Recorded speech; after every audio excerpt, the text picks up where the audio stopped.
আসসালামু আলাইকুম।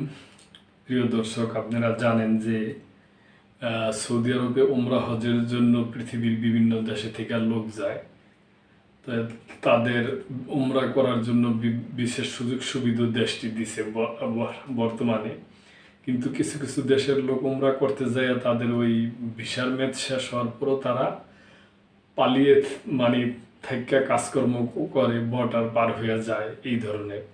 তো এই পরিপ্রেক্ষিতে সৌদি সরকার প্রতিদিনই প্রায় ১,০০০-১,২০০ লোক ফেরত পাঠাচ্ছে।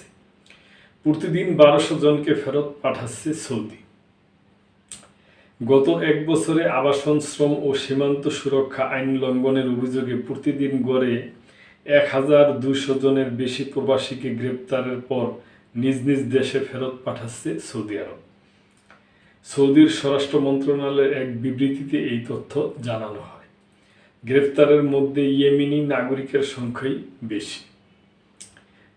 বৈধভাবে পর্যটকদের জন্য সৌদি আরব খোলা থাকলেও কর্তৃপক্ষ জানায় কিছু দর্শনার্থী ভিসার মেয়াদ শেষ হওয়ার পর অবৈধভাবে কাজ করছেন, যা সীমান্ত দিয়ে ঢুকে নিরাপত্তা ব্যবস্থার অপব্যবহার করছেন।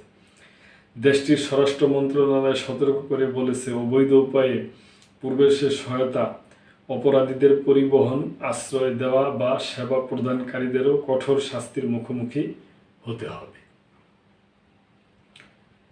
তো প্রিয় দর্শক, এটা ঠিকই, একটা দেশে গেলে ওইটা ভিসার মেয়াদ শেষ হয়ে যাওয়ার পরও অবৈধভাবে থাকা ঠিক না। এটা সৌদি কর্তৃপক্ষ এখন এ ব্যাপারে খুবই সজাগ এবং কঠোর।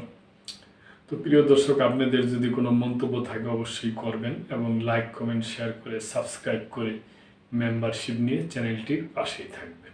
আল্লাহ হাফেজ।